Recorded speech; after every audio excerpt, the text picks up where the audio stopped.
राज भ्रमरायित मानसम् श्रीरण छोड़दासं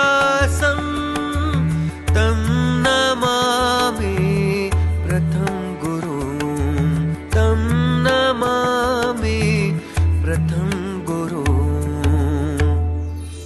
आदि संप्रदाचार्य श्रीमद् जगत गुरु विष्णु स्वामी जी के चरणों में भ्रमर के समान दत्तचित्त श्री रणछोड़ दास जी नामक आदि महंत श्री सतुआ बाबा जी को मैं प्रणाम करता हूं।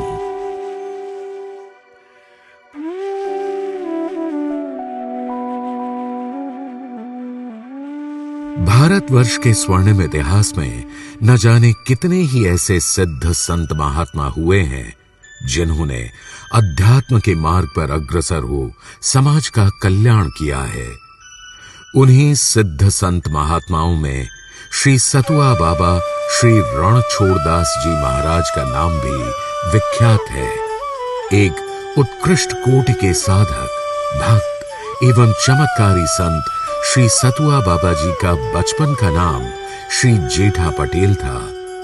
उनका जन्म सन 1734 में गुजरात प्रांत के पालीताना स्टेट के रतनपुर ग्राम में एक कृषक परिवार में हुआ था।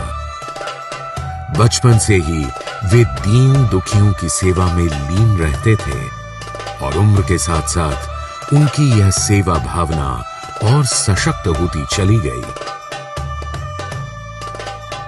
एक समय की बात है जब वे पालीताना स्टेट के दीवान थे, तब उन्होंने अपने नरेश श्री शूर सिंह के जनता से कर वसूलने के उलट सरकारी खजाने से गरीब जनता को अन्न एवं अन्य सामग्री वितरण करा दी।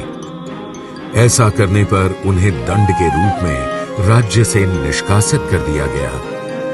लेकिन ऐसी मुश्किल स्थिति में भी वे अपने आदर्शों पर अडिग रहे और श्री काशी विश्वनाथ जी की नगरी वाराणसी की ओर चल पड़े। वाराणसी पहुंचने से पहले वे प्रयागराज त्रिवेणी संगम पहुंचे, जहां महाकुंभ मेले में उनकी भेंट विष्णु स्वामी संप्रदाय के सिद्ध संत योगीराज परशुराम दास जी महाराज से हुई। श्री जेठा पटेल ने इन्हें अपना गुरु मान विधिवत श्री विष्णु स्वामी संप्रदाय की दीक्षा ली। दीक्षा लेने के उपरांत अपने गुरु के आदेशानुसार वे वाराणसी में मणिकर्णिका घाट महाशमशान पर घोर साधना में लीन हो गए।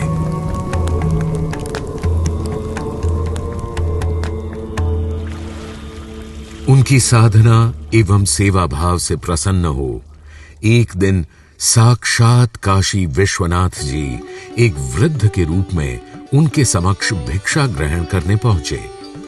भिक्षा में चने खाने हेतु असमर्थता दिखाते हुए उन्होंने चने को पीसकर सत्तू के रूप में वितरण करने को कहा, ताकि दंतहीन वृद्ध लोग भी इसे आसानी से खा सकें। इस प्रसंग के पश्चात सत्तू को भिक्षा के रूप में वितरित किया जाने लगा और तभी से श्री जेठा पटेल श्री सतुआ बाबा के नाम से पुकारे जाने लगे। कुछ वर्ष पश्चात चंद्र ग्रहण स्नान हेतु पालीताना स्टेट के महाराजा शूर सिंह जी अपनी महारानी के साथ काशी पहुंचे। जब वहां उन्हें एक सिद्ध संत के बारे में ज्ञात हुआ तो वे उनके दर्शन करने हेतु मणिकर्णिका घाट पहुंचे। वहां पहुंचकर उन्हें पता चला कि वे सिद्ध महात्मा कोई और नहीं बल्कि उन्हीं द्वारा राज्य से निष्कासित श्री जेठा पटेल ही श्री सतुआ बाबा जी महाराज हैं। तब वे शर्मिंदा तो हुए, साथ ही साथ क्षमा की विनती भी करने लगे। महारानी ने श्री सतुआ बाबा से प्रभावित होकर अपना नीलम का हार उन्हें अर्पित किया, लेकिन बाबा जी ने ये लेने से इनकार कर दिया। इस स्थिति को संभालने हेतु मंत्रियों ने मंत्रणा कर उस हार को बेचकर जो धनराशि प्राप्त हुई उससे श्री सतुआ बाबा जी का यह आश्रम स्थापित किया और महाराजा ने ये आश्वासन भी दिया कि भविष्य में भी आश्रम की व्यवस्था को संचालित करने हेतु वे निरंतर अपने योगदान देते रहेंगे।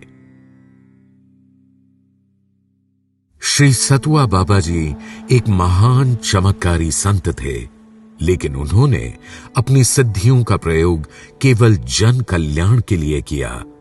फिर चाहे वह मृत सेठ पुरुषोत्तम दास अग्रवाल को पुनर्जीवित करना हो या श्री रघु भाई डाहिया भाई को मां गंगा के आशीर्वाद से प्राप्त स्वर्ण मुद्रिकाएं प्रदान करना हो, श्री सतुआ बाबा जी के प्रति इन्होंने अपनी निष्ठा को पूर्ण भी किया।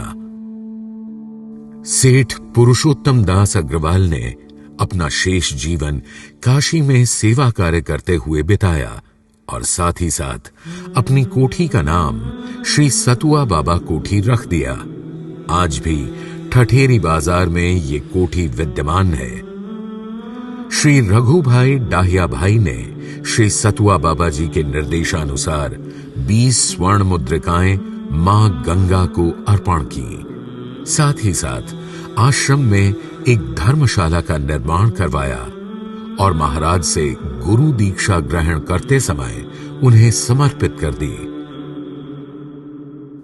श्री सतुआ बाबा जी महाराज के सेवा भाव, भक्ति भाव एवं अध्यात्म ने समाज को एक नई ऊर्जा प्रदान की है, जो पीढ़ी दर पीढ़ी जनमानस को प्रेरित करती आ रही है और आगे भी सदा प्रेरित करती रहेगी।